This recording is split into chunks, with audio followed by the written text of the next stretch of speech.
Hello, I'm Bridget Kendall. We're teetering on the edge of nothingness today in our universe, peering into the fantastical realm of the very, very big and the very, very small. With me in the studio is one of Britain's best-known mathematicians, Ian Stewart. Joining us from Brussels is Belgian theatre director Alexander de Vriend. But we start with Lawrence Krauss, joining us from Washington, celebrated cosmologist at Arizona State University and a popular science writer. And Lawrence, your latest book, Universe from Nothing, tackles some of the biggest questions of all, including, when we look out from our planet into the cosmos, what exactly is that seemingly empty space? Because actually it's thought that it isn't really empty space with nothing in it at all, is it? Well, actually, the amazing thing is it does have nothing in it, but it still weighs something. That's the strange and ridiculous reality of the universe. And how do we know that it weighs something? Well, because we can weigh it. And we can weigh it using gravity, and that's the way we weigh things in general. And it turns out, it's remarkable, that if you put energy into empty space, and only into empty space, then it's very different than any other kind of energy, because Einstein told us that mass and energy produce a gravitational effect. In fact, they curve space in principle. But if you put energy in empty space, it sort of blows instead of sucking. It's gravitationally repulsive instead of attractive. It's like an anti-gravity. It's the only kind of energy that is gravitationally repulsive. And when we actually have looked out at the universe, we find out not only is it expanding, but that expansion is speeding up, as if there's a repulsive force pushing the universe ever further into greater scales and every object away from every other object. And that speeding up tells us that empty space has energy. And this is what cosmologists nowadays call dark energy, isn't it? Yes, because we're so creative, because we can't see it, so we call it dark energy. Which accounts for 70% of mass in the universe, right? 70% of the total energy of the universe. Most of the universe is nothing. And it's the dominant stuff in the universe. Again, one of the lessons I hope that your listeners will take is that by the end of this program is that they're much more insignificant than they really thought they were. But how do you know it's there? Well, as I say, we do all the tests. I mean, it's sort of like if it walks like a duck and quacks like a duck, it's a duck. And there's two ways. One, we've sort of directly detected it. We've observed the expansion of the universe speeding up. But that alone is so weird that you might say, well, maybe we're making a mistake because this stuff is difficult. But the other way to do it is because mass can curve space and energy can curve space, we can ask what the total curvature of the universe is. And we can weigh all of the galaxies by looking at how they move around each other due to their own gravitational attraction. And when we weigh up all the galaxies, we find out that you only have 30% of the total amount of energy you'd need to account for the overall geometry of the universe, which we've actually also independently measured to be flat, and we can talk about what a flat universe means because it's very non-intuitive. So we're missing 70% of the energy of the universe if we just try and weigh all the stuff around galaxies. And amazingly, totally independently, it turned out we measured the expansion rate of the universe, and if we asked how much energy would you have to put into empty space to get that expansion rate, amazingly it comes out exactly right, 70%. So everything fits together with this cockamamie universe, 70% of which is dark energy. And by the way, of the matter, almost all of that mass in matter is not the stuff that makes up you and me. It's not the stuff we see. If you look out the night sky and you got rid of all the stars and galaxies and everything we can see, the universe would be largely the same. Because of that 30% of the universe in matter, almost all of it is a kind of matter we cannot see that doesn't shine. And guess what we call it? We call it dark matter. And so most of the universe, 99% of the universe almost, is dark matter and dark energy. And we're a 1% bit of cosmic pollution designed to fill up the radio waves with interesting discussion. Cosmic pollution, I rather like that idea. Me too, actually. But you're talking about the galactic scale. But what about the tiny, tiny scale? Because quantum theory has something to say, doesn't it, that looks as though it could be useful here. Yeah, it turns out ultimately what affects the universe is the stuff that happens on the very smallest scales. There's two reasons for that, by the way. First of all, the universe is expanding. So long ago, about 13.7 billion years ago, our entire observable universe was contained in a region smaller than the size of an atom. So clearly, what determined the initial conditions of our universe were the fundamental forces and subatomic forces that make up nature. But it's even more interesting than that, because we think that we have to understand those quantum mechanical effects to understand both dark matter and dark energy. Because the dark matter particles, we are reasonably convinced, are particles that are unlike the protons and neutrons that make us up, and therefore we don't see them here, and there's only two places they sort of could have been created. One, in the early universe, or two, we can try and recreate the conditions of the early universe with a machine here on Earth, and we have. It's the Large Hadron Collider in Geneva, on a very small scale, creates conditions that are very similar to what the energies that were available in the very early universe, and we may actually produce those particles in that accelerator and measure them there. So we're on the vanguard there, trying to discover perhaps what the dark matter is by producing those particles of the Large Hadron Collider. We don't know if that'll be the case or not, but it's certainly a possibility. Then similarly, to understand the dark energy, we think we may have to understand the quantum nature of space, because it turns out that space, according to quantum mechanics and relativity, is a boiling, bubbling brew of virtual particles that pop in and out of existence in a time scale so short you can't even measure them. Now, that sounds like counting angels on the head of a pin or philosophy or something, but it's not, because while we can't see those virtual particles, as they're called, directly, indirectly, we can measure their effects. And in fact, they affect the properties of atoms in calculable ways. And if we don't include them, we get, in our calculations, we get the wrong answer. And if we do, we get the right answer to 9 decimal places of accuracy. It's the best predictions in all of physics. So we understand, in some sense, how those virtual particles affect the properties of matter. What's really weird, and maybe unfortunate or maybe exciting, is when we apply those same calculations to try and calculate the energy of empty space itself, we get the wrong answer. And as wrong as you can be, we get the answer wrong by a factor of at least 10 to the 120, a 1 with 120 decimal zeros after it. And that's probably the worst calculation in all of physics. And we still don't understand what we're doing wrong, which is, of course, as I say, exciting if you're a theorist.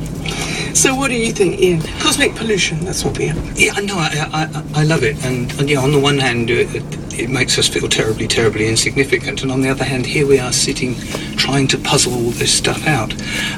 I've always been struck by this cosmological debate about dark matter that's been going on for quite a long time now, that every few weeks something appears that says, yes, we've definitely proved dark matter exists, and then a week later you get something that says, oh, we've just proved it doesn't exist. I mean, the latest one that I saw was last week in New Scientist magazine, where there was a double-page spread saying the local area of the galaxy ought to have quite a lot of dark matter in it, and 3 separate groups have looked for it, and they've not found it. What they've found is that the local movement of the stars around our bit of the universe, everything they're doing is accounted for by the matter that we can actually see.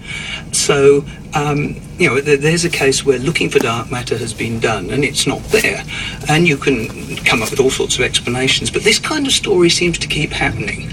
Dark energy, I'm pretty happy with in some form. This is a genuine phenomenon. Dark matter, the alternatives are that our idea of the law of gravity needs changing, or our idea of the laws of motion needs changing.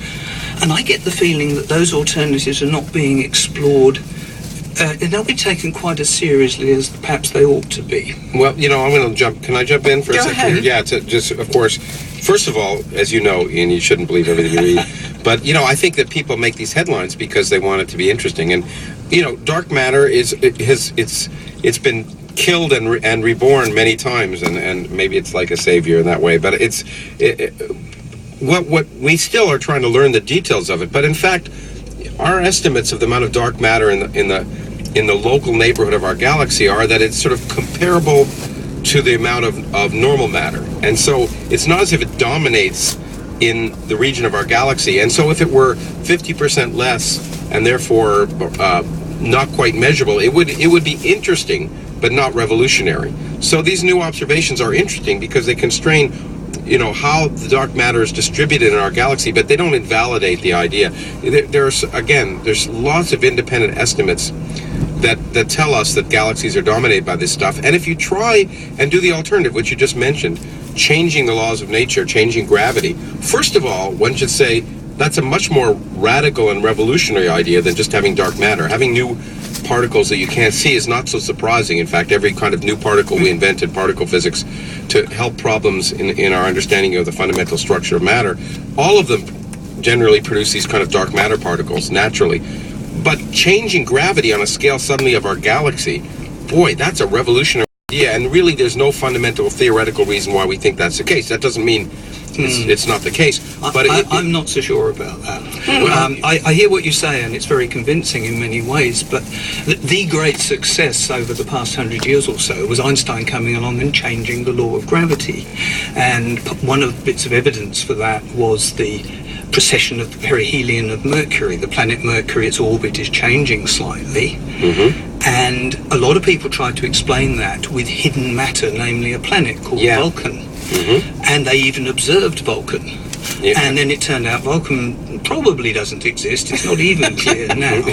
And what we did was change the law of gravity. You just see what you want to see. Alexander, I want to ask Alexander David-Lynch. We're going to talk in a minute about your play, which is called The History of the Universe. But what about the idea of a performance about dark matter and dark energy?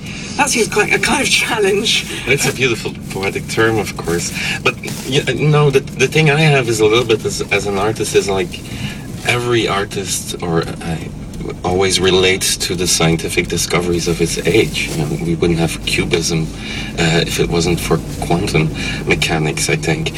So I'm always listening, like I'm listening now to these two artists, but I don't have the same awe I have over the equations or thing. The only thing I can do is deal with it. Oh, that's a nice idea, Lawrence, that you're an artist of cosmology. I love that, being called an artist. That was the nicest thing I've been called in a while. I had a question which relates on from what Ian was saying, which is the arguments that have been made based on quantum theory, which is about the realm of the very, very small, isn't it? It's about the weird world of things in the subatomic level, the tiny things we can't even see. So why would that be applicable at a cosmic level? Because they're not applicable at the level of you and me. I mean, we don't behave in weird ways where we wink in and out of existence. Well, not usually. No, that's a very good question. The universe on large scales is quite classical. But at the same time, first of all, the existence of elementary particles themselves, we think, in some ways depends upon quantum mechanics. And if this dark matter is some new type of elementary particle, then we have to understand it in the context of our theories of elementary particles. So if the dark matter is a gas of particles, by the way, what makes that so exciting is not just that it's exotic and weird, but it means the dark matter is not just out there. It's in your studio, going right through your body as you're talking, and means we can do experiments here on Earth to look for it, and we are indeed also doing those. So that makes it interesting. But if it's a new type of elementary particle, it means that our theory of elementary particles has to be revised or altered a little bit to account for it, and that's why quantum mechanics works at that scale. But in terms of empty space, because it's classically the energy of nothing should be nothing, and there's no other way around it. And the only way, in some sense, to understand the possibility that empty space weighs something is to consider the weird world of quantum mechanics, which tells us that at some very small scale, strange things are happening, and somehow endowing empty space with an energy. We don't understand it at all, but it seems clear to us that if we're going to endow empty space with that new property, the only way to be weird enough to give empty space energy is to apply the weirdest thing we know, which is quantum mechanics. Now, that doesn't mean it's right. Ian is saying maybe it's not weird enough. But another question following on from that, then. If empty space is nothingness, there is a theory, isn't there, that nothingness can give birth to somethingness, that this might be an answer to how our universe began in that moment before the Big Bang. Well, how does that work? Well, one of the reasons I called my new book A Universe from Nothing is that our ideas of nothing have changed tremendously, and one of the things I want people to realize is that science has changed the playing field of what we discuss, which is often the case. The example I often use, for example, is that it used to be significant in the time of Kepler to say, why are there 5 planets, say, because you're looking for platonic solids or something. Now we realize it's just kind of an accident, and we ask, how are there 9 planets? Because, by the way, for me, there are always 9 planets. Pluto's a planet. I refuse to give up. But, okay, we've talked about that on the forum. In any case, so our ideas of nothing have changed because quantum mechanics has told us that nothing is really quite complicated, at least the nothing of empty space. And once you apply quantum mechanics and gravity to empty space, then actually nothing, namely no particles, just pure empty space, is actually unstable. If you wait long enough, you're guaranteed to produce stuff out of it without magic, without a creator, without violating any laws of physics. You'll populate a universe with stuff, and that is amazing. But it's even more amazing than that, because if you apply quantum mechanics to space itself,